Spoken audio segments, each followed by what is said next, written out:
bankruptcy was the best thing that ever happened to him. But it doesn't sound like it, because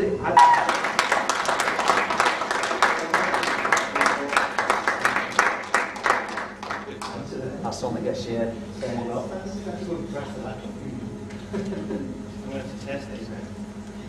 No, I better not. All right. Hello.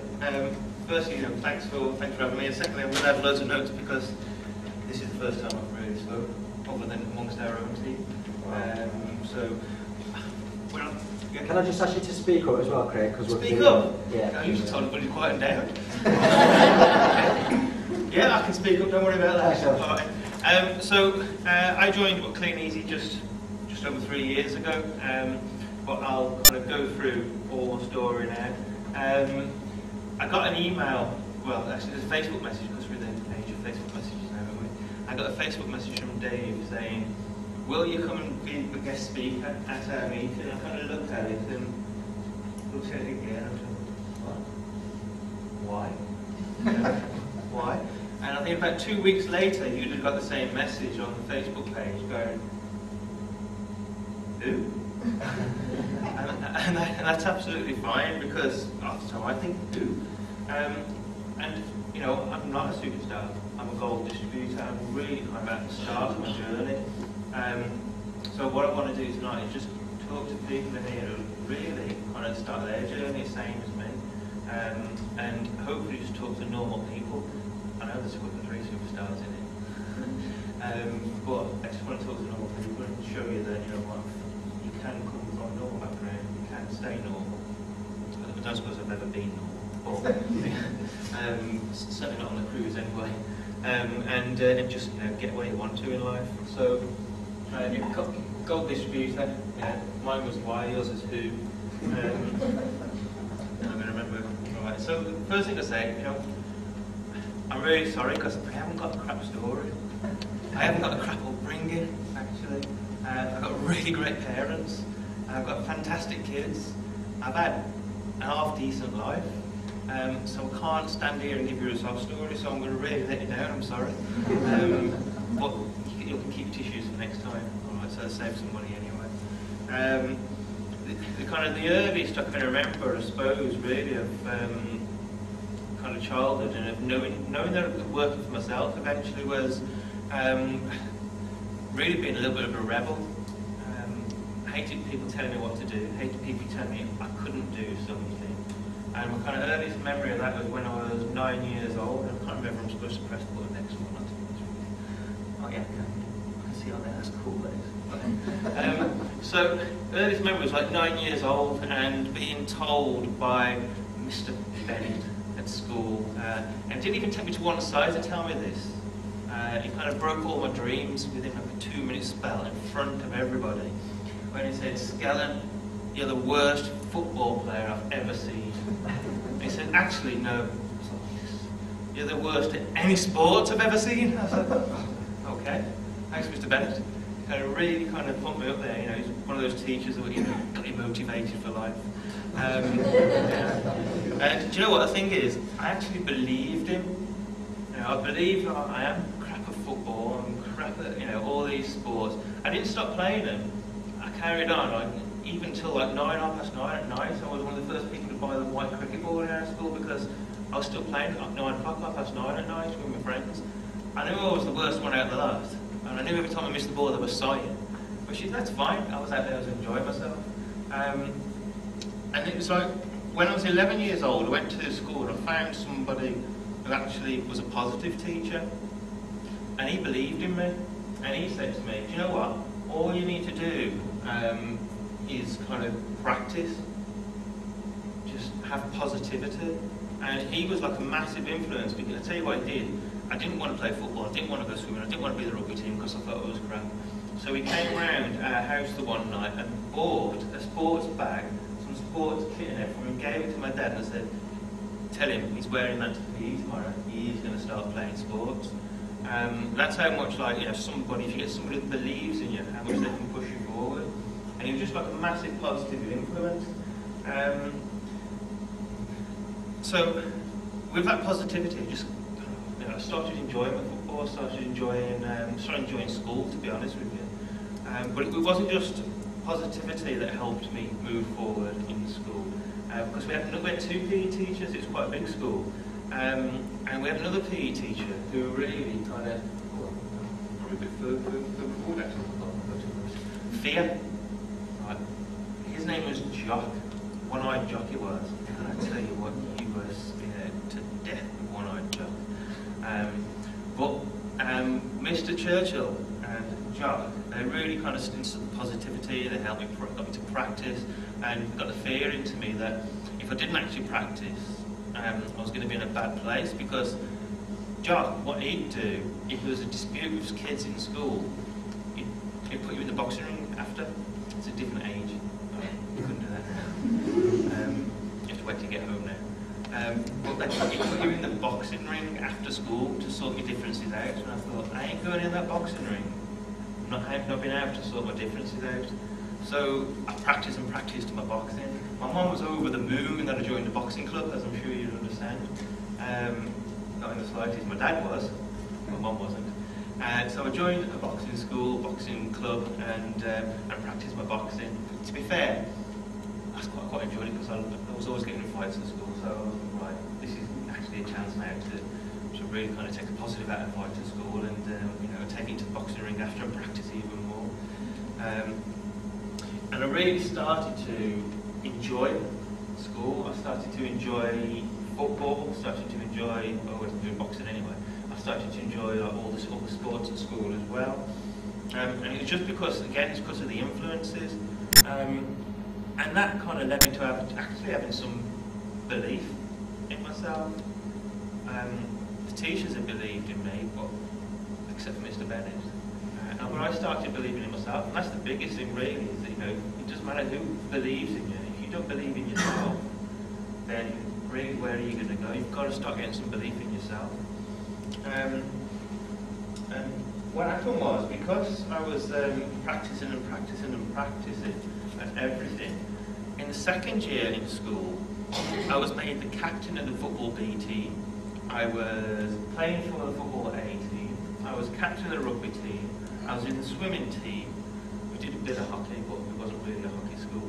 I kept my boxing going until my mum told me, you're not doing boxing anymore. So I left that. But because of all this belief, because of all these influences that are kind of taken up from the right people, I suddenly started getting into the right kind of frame of mind and belief. And it was really, it's a shame that I never actually got back in touch with Mr. Bennett after, because all this and all this positiveness and all this belief, at 23 years old, there was a photo of me in the paper when I was at Wolves. And Mr. Bennett said I was the worst footballer he'd ever seen.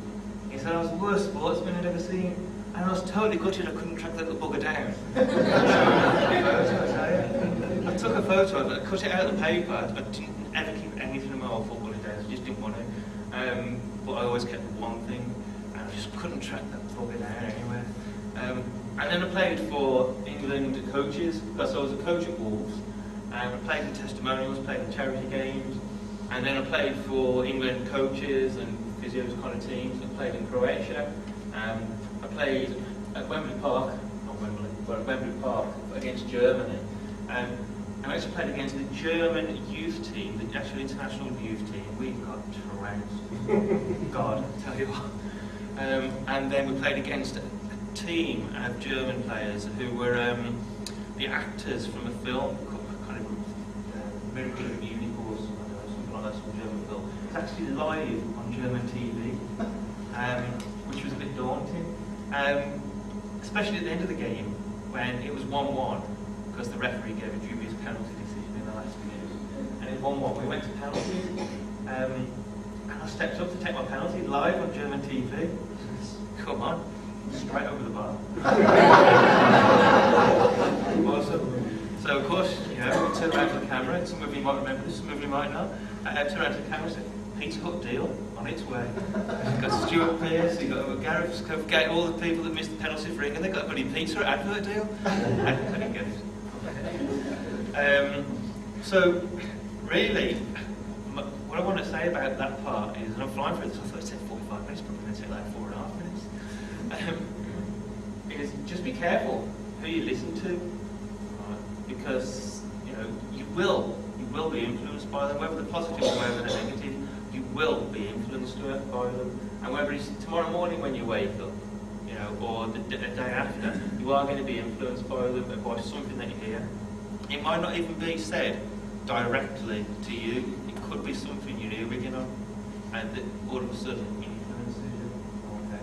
It could be something that when you kind of wrapped into this kind of Facebook world, and you suddenly get sucked in, and an hour later you suddenly realise you're kind of this kind of Facebook land, you can't get out, and you see these posts going on about people posting their Sunday lunch. I know, great, done some beans on toast, come on, here's a photo of it. Just be careful who you get influenced by, and that's where you need to stick with your personal development and just make sure that you're kind of influenced by the right things. So, just one question for you all. When you all got pen and paper, I just want you to write down, please, who's your biggest influence at the moment? Who is your biggest influence? Who will be your biggest influence?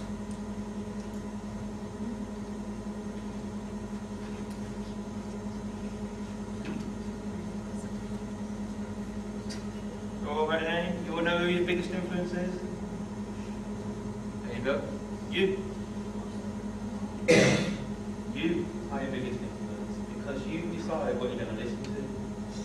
You decide what you're going to read. You decide how you're going to take it in. So you are your biggest influence. And that's what you need to be really careful of, because at 9 years old, Mr. Bennigan was my biggest influence because at 9 years old I didn't know any better. But at 29 years old, okay, I am now, then you start to realise actually you are your biggest influence.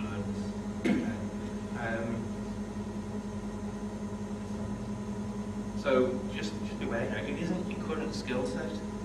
It's not your current skill set to determine the level of future success. It's your future mindset. And what you've got to do is, 6 inches there? You've just got to get that right. And you've just got to take in the right influences if you want the right results. So that's what I did in school. Let's go back to school. I was 16. I left school. Oh yeah, good news is you can change it. So 16, I left school. Had loads and loads of positive drive. Went to church and everybody put it to me. And I took it out there and I put it into the world. And I went out there, I was like, yes, I'm going to become a leader in the army. I am. And I'm sorry for the people that have spent their time in the forces, but 2 days in, I gave the Sergeant Major the finger and said, you ain't shouting at me anymore. Off I go, and I walked off base. There's absolutely no way, it just wasn't a life for me. But, I still got all that positiveness, I still believed in myself, still believed I could do anything, so, of course, you kind of, what's the next step? I kind of joined the army, didn't like it, 2 days in, stopped doing. So, let's go into the police, sort of. I did help the police on a number of occasions. I was even lucky enough to go and help the judges on a number of occasions. This is really where my life changed massively, because I started taking on the wrong influences. I got in with the wrong people. And there's only one person in this world I've ever told the full story to, and that's Abby Copley, and that's only because we were totally blind drunk. And I haven't really told anybody else about the things I used to be involved in, and where what things I got involved in, and where my life was going. That's a picture of me, football thug. You can see no teeth, knocked out through fights. That's my oldest son, as he is now. But you can see there, he wasn't the sort of lad you kind of run up to and put in the middle of the street. He was a bit of an idiot, really, to be honest with you. And that's where my life was going, and that was before football, and before Wolves, that was, and that's before I met my wife. But you come to a crossroads in your life, don't you? Think, you know what, new life, old life. I actually enjoy enjoyed the trouble I went to. I enjoyed the things I did. But I knew it wasn't going to take me anywhere. Luckily, I kind of hid pretty much most of it from my parents. I hid pretty much most of it from my wife, because even after I met my wife, I was still involved in lots of stuff. And you have to make this decision, don't you? Is it new life or old life? You don't have to have been a thug or kind of come with the police to make that decision. It could just be that you're in a crappy job and you're thinking new life, old life. You've got to make that decision. Do you carry on in that job doing the same thing day in, day out for the next 30, 40 years? Or do you kind of take that chance and you make that new life? And that's what I did. This is before Kleeneze. That's what I did. I decided that I was going to put my football to good use. And I actually walked into Wolves. Nobody came looking for me. I walked in and I said, right, you're going to give me a chance.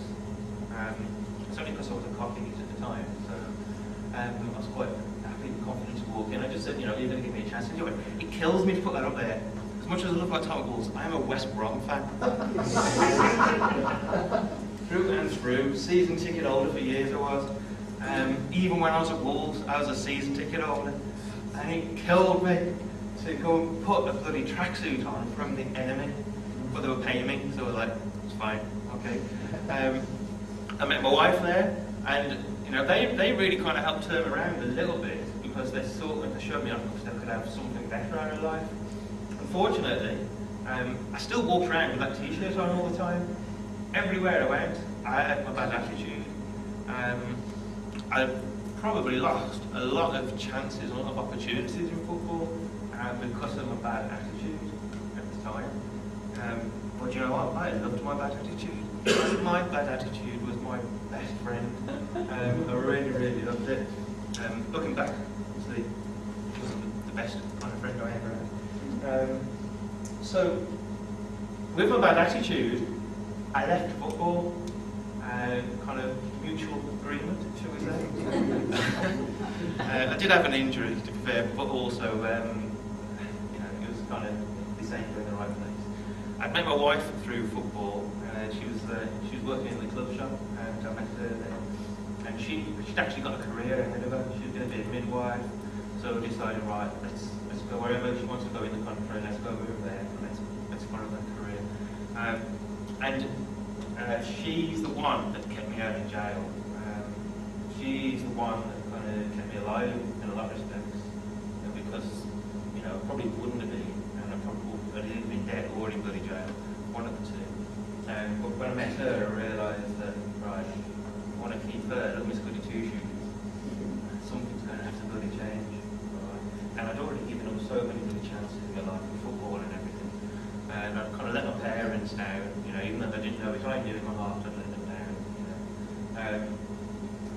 And I just went to some rubbishy jobs. I fell into finance. I was a milkman, doing debt collection, I was a bailiff. This is all coming from a football background, and I was doing all these bloody jobs. World is my oyster, and now I'm collecting debt. And then I'm a milkman. That's a pretty good job that was actually. I was back over 8:30 in the morning. The rest of the day to myself. I was falling asleep 7:30 at night. Just in time for EastEnders. And I fell into finance, into a finance job just by pure luck. The guy offered me the job in October, and I said, right, it's my first proper job. Can I start in January? Why? It's because I'll get my milkman's tips in December. I'm just at £600 otherwise I wouldn't have done tips. So I started there, and I kind of realised that this was the place I needed to be, the regular wage and all that kind of rubbish. And I thought, so the manager's kind of telling me what I have to do. That ain't me, right, so that's what I need to do. I need to be a manager. So what I did, I watched my manager. I watched what he did. Basically copied the blueprint what he did. He got booted out. So it probably wasn't the right manager to watch. When he got booted out, and I got handed the keys. And it was the best day of my life in a lot of respects, because that's what really kind of took me forward. Unfortunately, because of my background and because of the manager I'd watched, I managed to really put big stink. It was just, I thought the louder you shout, the more people you get through, the more business you're going to do. So I really, really didn't look after the people. at all. I didn't care about the people, to be honest with you, point blank. It was about results. It was about just driving away everything without them. Obviously, I'm a different person now. Okay. And then one day we had a new manager, and he said to me, read this book. And he put it on a one-to-one, so I had to read the bloody book. Because I had to report back to him the following month. And that book there, I don't know if you've read it or not, so if you've read it and it doesn't quite sit with you, sometimes books at the kind of that right time of your life. That book there is the first book I'd ever, other than school, I'd never read books since I left school, so it's certainly the first personal development book I read. It took me about 15, 20 pages to get into it because there were some kind of other words in there I just didn't understand. Influence, what's that? But then I started reading and started kind of learning from it. And I realised, you know what? Actually, you have to be nice to people. You have to be a nice person in life if you want a nice life. And that book, seriously, just drastically changed my life. Because I remembered back to Mr. Churchill and Jock with his little bit of fear as well. And a way to influence people. And something my manager always constantly said every day, and I just used to back him off. And it was like years before I realised, even after reading this book, look after the people, and the results will look after themselves. And I tell you what, it's so true. You don't need to go out there kind of flogging results. Forget the results will happen. But that book there, it'll change your attitude as well. It'll change the way you look at life. It'll change the way you deal with your people. More importantly, it'll change the way you deal with yourself. I went from being a milkman earning on a good week, and I mean a really, really good week, if it was a bank holiday and I got triple pay, which amounts to what, like £50 odd for the day. I went from earning £150 a week to earning, what was it, £1,150 a week, because I got so successful in finance. I was earning stupid bonuses. I was going on free trips. I took my friend to New York, in the top left-hand corner. I took him to Morocco the year after, all three. In fact, it's HSBC that took us to Morocco, and the first place they took us to was a hash bar. So no wonder the banking world went down, because you've got HSBC taking you to bloody drug dens. It's unbelievable. In the bottom left, I went to the World Cup final, and then bottom right, I parted in the World Cup final. And in the middle, actually that guy there, I did some wheeling and dealing. You can't always leave your old days behind. I did some wheeling and dealing online with some World Cup tickets, and I sold him 2 tickets for Australia versus Croatia in the World Cup for $1,300 each, Australian dollars each. So only kind of 60 quid each. Well, do you know what? I actually got talking to a friend of mine. He was really trusting because he paid me this money a year before. And then I met him at the airport in Germany a year later with these tickets. I must have kind of really turned my life around to give somebody that trusted in me. But, you know, I felt so bad because I got to really know him. I felt so bad. I kind of flew him over from Australia because I was earning stupid money at the time. Flew him over from Australia and I took him to Barcelona again just to say sorry. I didn't do that to everybody that I sold tickets to. And got really, really successful in finance. It was just absolutely amazing, and a lot of it was because of that book. A lot of it was because of the influences, the kind of people in work, and the right kind of bosses, the right kind of people were having on me. I still did personal development. I did that book, and that was it. What I really did though was I watched all the successful people. I watched them like a hawk. I watched everything they did, everything they said, watched their positions in work, and I kind of, right, that's what I'm going to emulate. Didn't have a desire for personal development, it was just something that was getting in my way. I looked at the book, or I put it down, and then I watched everybody else. I wouldn't recommend you do that, but that's what I did. But I watched all the successful people. So, gosh, I had another kind of decision time. You know, I got so successful, but your past life never really leaves you behind. You don't beat yourself up with it. So what was the next route for me? Well, it's worse than prison. Actually, I became a bloody bank manager. Little old me, I got kicked out of school. I or kind of helped, guided out to the entrance by the teachers before the exams. I didn't get no qualifications because half the exams I wasn't actually allowed to take. And the other exams I took, kind of got my name on there, did a few other answers just to get out of the exam as quick as I could. I went into lots and lots of trouble before as a youth. And all of a sudden, I was a bloody bank manager. Do you know what? I wasn't even a bank manager. I became a senior manager in banking.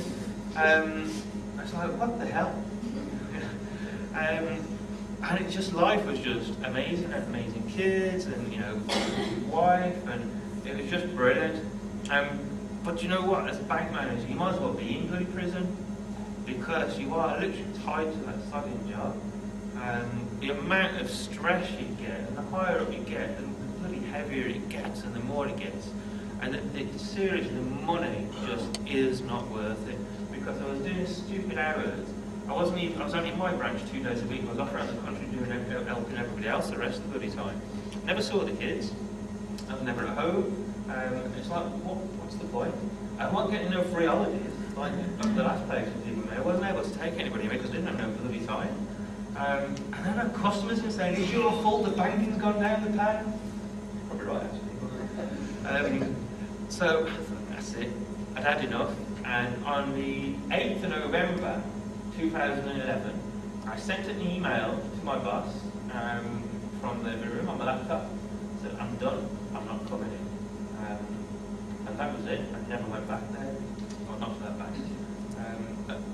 I left, and 3 days later, I joined a Kleeneze. Woohoo! God knows why. When I saw what I was going to be earning in the first month, and what I was earning, my wife was like, "Idiot." But she couldn't see the future. She could only see there. And you know what? Absolutely, it's the best decision I've ever made in my life. I told Lewis when we were doing the video, I mean, have you all seen the video with Amanda Lamin? I watched it twice. I watched it the first time because she said there's no actors. I thought, right, I'm going to catch you out there. So watching it, well, maybe they're not actors. And then I watched it the second time and thought, I've always kind of pushed this to one side before as a scam or anything like that, just not interested, can't see it, catalogue letters, £2 bloody hour. But you get to the junction in your life, you think, I've got to try something different, I've really got to try something different. And I think a lot of my belief as well, kind of going back from years ago, was probably, that's maybe, I was kind of fighting above my weight anyway as a bank manager. I should never have really been there, kicked out of school, doing police all the time. I should never have really been a bank manager. And I didn't actually enjoy it. So I was quite, actually, this is probably what my worth is at the moment. This is probably where I need to be to kind of rebuild my life, kind of get back to basics. We've got my catalogues in. I know some people with catalogues for 2 weeks. I didn't. I was like straight out with them. Partly because my wife was nagging about the fact that there was catalogues in the house and the bank manager, this, that, and the other. I was like, catalogue pack, quick, get out. I put my cap on, put my hoodie on, put my coat on with a hood on, zipped it up. So literally, that's what people can see. So they know what to do around here. I've got a senior bank manager, and I want to do catalogues. So I put all this on because just I joined like the catalogues weighed a lot, but my ego weighed even more. My ego was like ridiculous. Considering where I came from, my ego was ridiculous. So I went out there. That was my first check, and that's my favourite check. That is my most favourite check of all the checks and all the things I've done with Kleeneze. That's my favourite check because it proved to me straight away that actually I haven't got a clue what I was doing, and I can go out there and I can earn some money. And I saw my kids for the whole of that month. It was just brilliant. They saw their dad, they remembered they had dad. I was like, well, what do I want to do with you? Yeah, it's alright. First kind of, when I went back, I got £317 in orders from my first week. And I remember going back to my wife and saying, just earn 60-something pounds. I earned that in 3 hours. Yeah. Wait, 30 years time start, you're still earning that in 3 hours. Yeah. I'm saying, this is taking me places, this is. And I can see it straight away. I'm not going to say I was from a doubts all the way through the kind of journey, because you will. but I saw it straight away. If I can do that without having a bloody clue, just by putting catalogues through doors of people I've never met in my life, then, you know, what can I do when I actually start talking to people, when I put that book into practice, about to influence people and kind of win all these friends? What can I really do?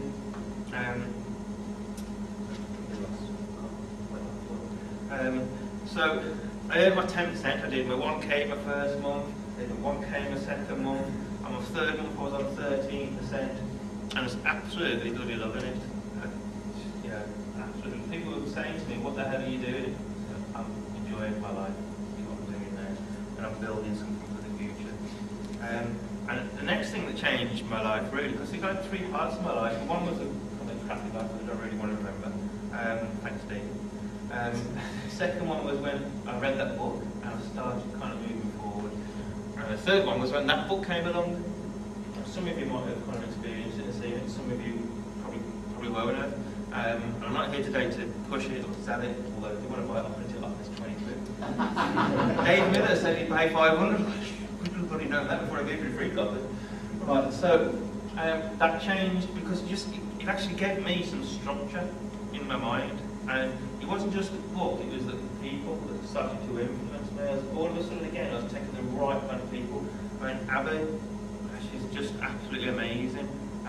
You know, you come into this business thinking through the catalogue, you go through it and you make the best friends in the world, best friends. And you've got Neil and Kev, and my upline, Carolyn. You're just absolutely amazing. But that book, it just gave me some structure. To my day, to my life. I wasn't really following the book, which is the problem, and that's probably why my income didn't shoot up as fast. Well, it's definitely why my income didn't shoot up as fast as I wanted. And I had a phone call from Marks and Spencer's bank saying, "Just open this brand new bank. I want you to open the branch. We haven't even built the branch yet. In fact, the bank's not going to be open. We want you to come along and do it." Wow, that just sounds like the best and the most exciting opportunity ever. And I went and did that for a year. And oh my God, it's the same crap, just a different company name. And then that's what made me realise just how good Kleeneze is. There ain't nothing better on this planet, to tell you now, than Kleeneze. And Chris said that saved in marriage. Went the opposite way for me. Right. Well, that's cool because we're both happy with it. My wife hated it. She kind of got to this she got a bigger ego, and I had everything with that status. All her friends are solicitors and lawyers and doctors, and she's a midwife anyway, so the kind of circles she mixed in, they weren't the circles I'd ever mixed in, and never really wanted to. And I've been with my wife for 21 years. That's rules, 21 years. Well, things are no more. So, well, that's not bad because it's really kind of helped her with her life. It's helped me. We are really still very close friends because it's only very kind of recent. It's only very recent, and it's really good for us both. But I went off the track there actually. So I just want to say that the only thing really standing between you and your goal is the bullshit story you keep telling yourself on a daily basis as to why you can't achieve it. Whether it's why you can't get some sales on Facebook, whether it's why you can't get some catalogs out there, whether it's why you can't build a team because I'm not no good at speaking to people. You know, it's just bullshit reasons. Right? You just need to realise that you need to take the right influences on you, and you need to start believing in yourself, and just do it. Just give it a go. Face the fear, because it ain't that bad. In fact, it's bloody amazing. But it all does come down to belief, doesn't it? Alright, so if you start at the top without belief, and it then goes to those influences. So everybody, at every single point of the day, you know, is at a certain level of belief, and you're about to take on some influences. So what are your influences other than you? You've got your sponsor. Now, not all sponsors are brilliant. If you've got a negative sponsor or a bad sponsor, go offline, go crossline, find somebody else, find a good sponsor. Just because they made the phone call and got you in, then doesn't mean they're the saviour, they've got all the answers. But generally, they're a good spot, they're a good influence. Negative relatives and friends, they're an influence, aren't they? Definitely. 10 Steps Workbook, I was going to set that out actually, but I meant to say just the normal books. That was an influence for me. The newspapers and the news on TV. This is one good thing that's happened to me actually. When me and my wife split up and I've got my own house now, the only time I turn the TV on is when the kids come over. I don't turn the TV on in the week at all. I have no idea if we're at war. I have no idea at all. And you know what? It's bloody brilliant.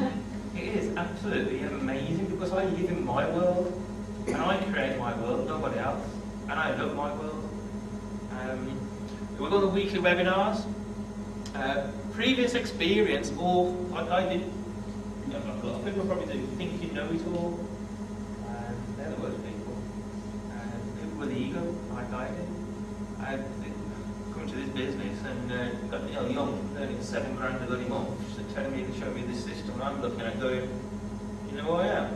Used to be a senior bank manager. System. I'll show you a bloody system nearly on. A month later, I was following his system. You've got your monthly webinars by Andy Boswell, or probably fortnightly now, isn't it? With the online and everything, all the good influences, the local meetings like this, your Facebook team page, your Facebook groups like the Success one.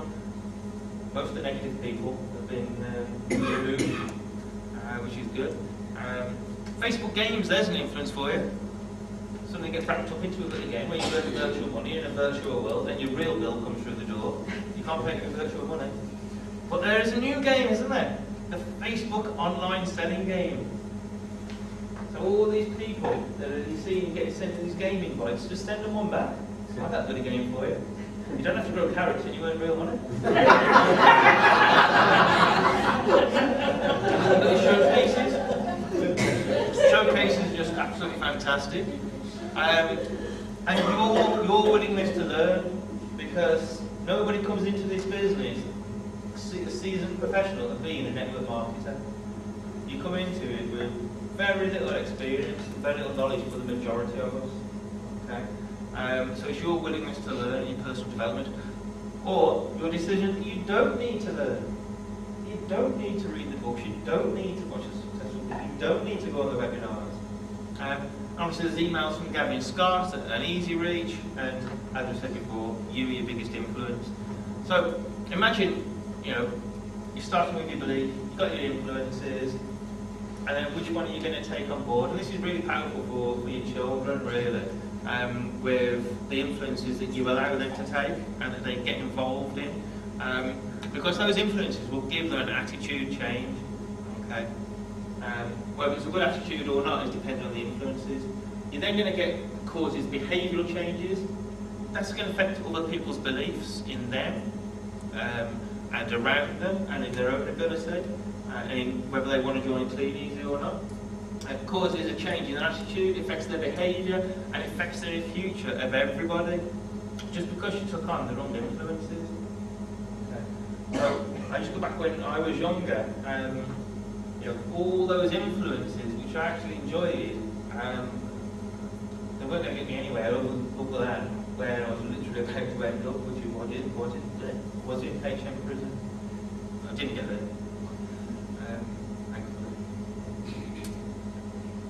And then because you take on those right influences, you go along and you get all the right results. And that's my favourite certificate. But my favourite check was the first one, but my favourite certificate to date is that one, because it told me that all the hard work that not just I've been doing, all the people around me have been putting into me, and I've been allowing them to put into me. It told me that actually I can be successful. And I can make a business work from £0 in sales, 0 backup, and just some catalogues, and there you go, you can become a gold distributor. And there's a photo of Fat Craig. Look at that chin, jeez. I'll tell you what, that's not even the biggest I got, bloody hell. The biggest I got was when I was on the cruise, oh my god, sort of broke himself the other day, who's that? Oh shit. So that was a great experience, just walking across the stage. You see what you're at the back of the stage, and it's like going out into the football pitch because you hear the roar and everything like that. But oh my God, you know nobody's baited for your blood on this one. They all want to support you. Of course, I went out there quite shy. Come on. You know, you have to stay shy on these occasions, don't you? And then I met David actually. And my life's changed ever since. You know, you get given a free trip, and boy, did I make that trip worthwhile. No, I didn't. I got to quickly drop. Do you remember the coach? In the toilets. So stayed up for about 36 hours and stayed up drinking. Calling it learning because I was drinking with the people that were in loads of money. And calling it learning. And then went to get on a coach, and I spent then 2 hours on a coach in the toilets, to a bloody brewery, to a distillery. That's the last place I needed to bloody go. But you get these prizes for going through Kleeneze, for putting bloody catalogues out, joining, put some bloody catalogues out, and you show some other people how to put some bloody catalogues out. And you end up, you know, with Abby and Caroline, and some random Italian that we met. In the spa, on a ship, in the middle of God knows what ocean it was, and luckily it was sunny as well. And then you get given another opportunity by Kleeneze. It's like, come and have a look at this holiday as well. Actually, you go to the Directors Club, which was a great night out. Again, you've got to have fun. And there's Alec and Gunter, and they retail £9 a month in catalogues. £9. And they retail £9 a month in catalogues in back and beyond because they live in Thurso in Scotland. Sometimes he has to travel 90 miles to his customer base, to part of his customer base. But their goal, their dream was that big that they wanted to get to, not just that meal, to gold level and get on the holidays and build their business and get more to get out of their jobs that they both had, that they were willing to do wherever it took. Because they were travelling 30 miles to work every day and then back as well anyway, so they might as well go and travel 90 miles in their own time for their own dreams. And you've got Rob and Karen as well. They retail kind of £4.5 to £5 of catalogues every month. So do catalogues work? You're right, cheers. And then you get another holiday. You go to Venice, and that was just sensational. That was just absolutely amazing. And obviously you can see there we had fun in Venice as well. I don't know why Abby had a finger in the air. I did ask her, she said, I have no idea. So, I have no idea what time we're on. I should have speed up, I should have slowed down and all that. But it's just, you know, joining Kleeneze is the most amazing experience ever. If you're willing to listen, if you're willing to learn, if you're willing to believe in yourself. Your past is your past, it'll always be there. But like as Jim Rohn says, don't use the club to beat yourself up with it, but just learn from it, move on from it. Okay. Your past experience will always be there. You can build on, you can take it to positives. So what's next? Why am I so excited about the future? You know, why am I doing it? I ask myself that quite a lot of times. You know, why am I doing it? When you're sat, I've got an office in my house now, and what I've done is I don't put my goals board because I hate goals. I don't put a dream because it just doesn't do. I call it my wonder wall because sometimes when I'm wondering why am I doing it, I'll look up, and sometimes if I'm looking, thinking, am I actually good enough for this? And I'm wondering if I'm good enough for it. I look up and I'll see some pictures of the kids, I'll see pictures of my certificates, and it helps you realise why. So that's my business. I don't know if you just okay, so that was my first year because I only joined there. That was my second year, my first full year, which was, I can't remember how many pounds it was. Then it goes up to there, second year. Then it goes up to there, third year. How many traditional businesses do that? How many traditional businesses make a profit in the first year? How many jobs allow you to keep increasing like that? And that is the fourth year. Now, that's like that. Partly because it will naturally increase because of the work we're doing anyway, but that's not because of Facebook.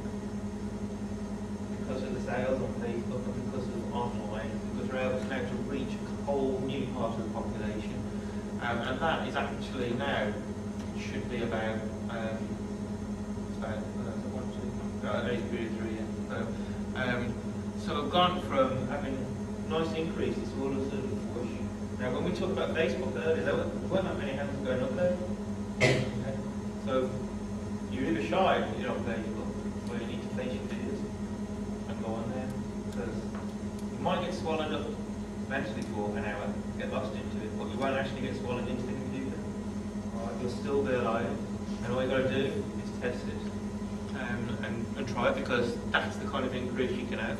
I haven't actually built my team that much more than it was the previous year, but I've built it with the right people, and it helps the right people get the right results by doing the right kind of support because of that book. We don't do big stick. So why am I doing it? Well, for them really. They are absolutely. There's my little girl, Evie. Well, her name's Eve, but sort of shorten her name, double length of it. And I call her Evie. There's my son, Ethan. She's 7, he's 12, he'll be 13 soon. He's having a birthday party at the house. He invited all his friends. The parents are over the moon because they're being picked up at 7:30 on Saturday morning. We're not bringing them back until kind of 5, 6 o'clock on the Sunday. So the parents are like, yes, weekend away. That's my eldest son, the boy that you saw in the photo when I was a thug. He's grown up all right. He wasn't too badly influenced, thankfully. And that's my granddaughter. Isn't she cute? That's Taylor. All right. And that's why I do it. But also, not particularly for them cows.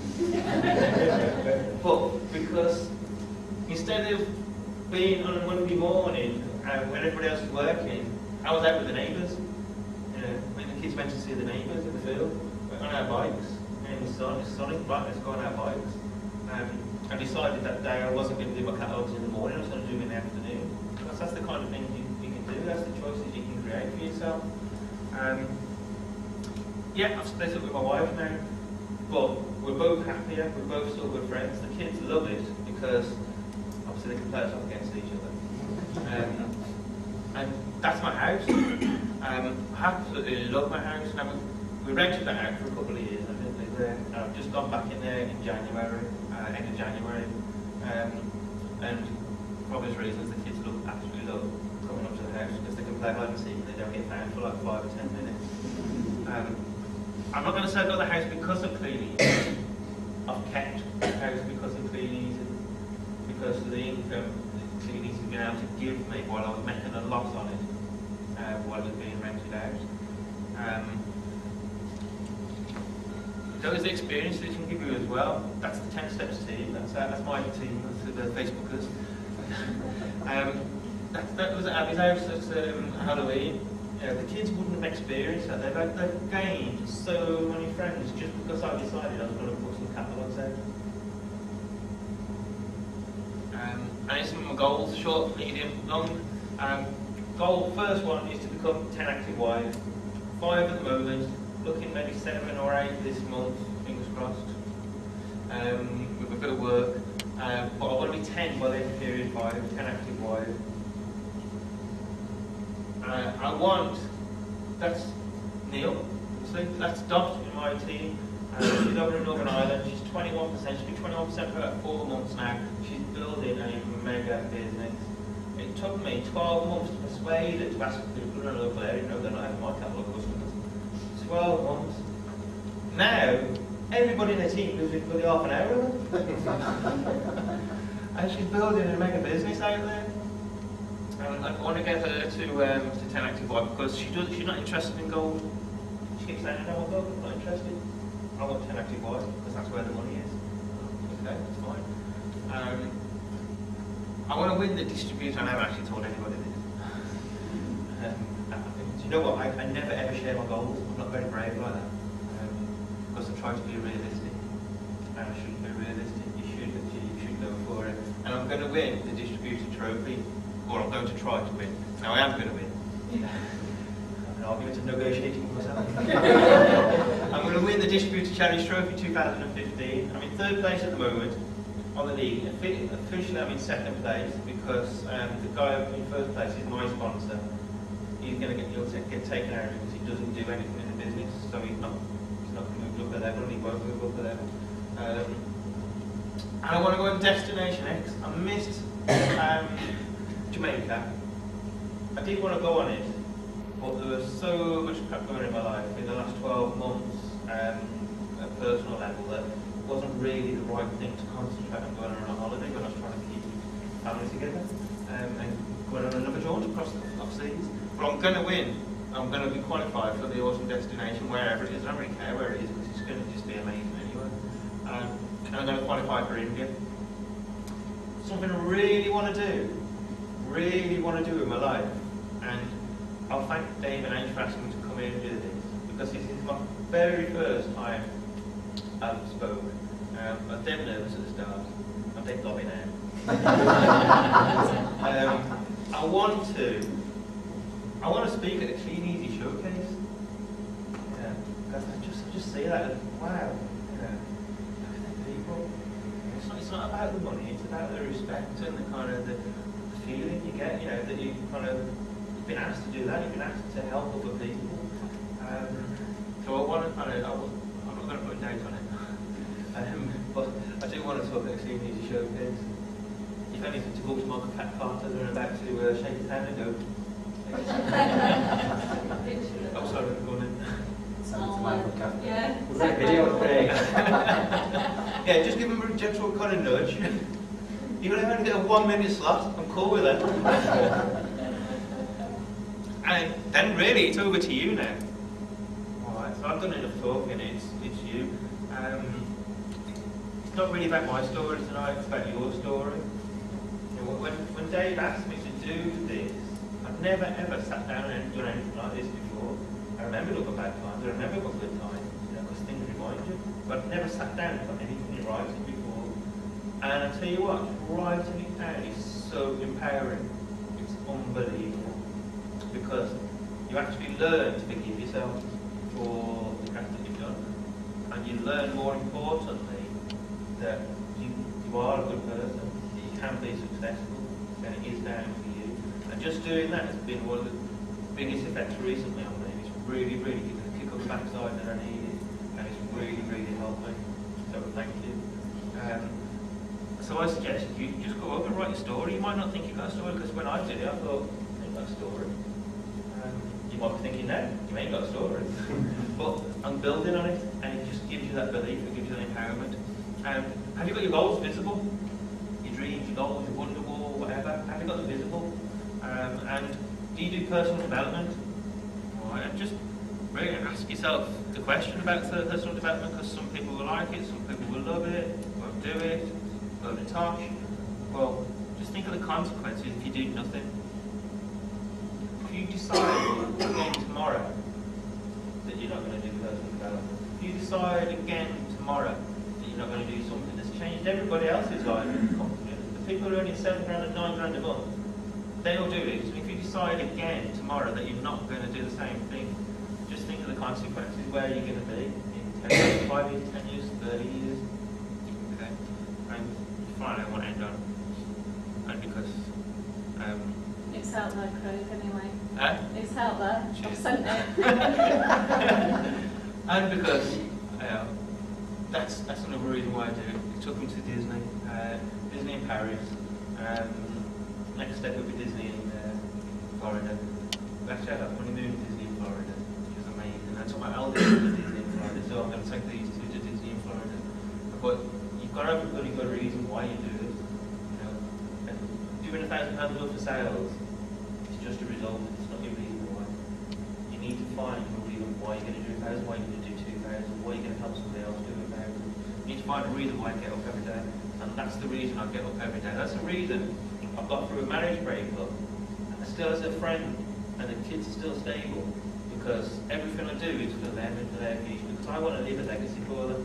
I want them to go through a good life. I don't want them to fall into the trap that I fell into. So we've got them in an amazing school with amazing influences around them.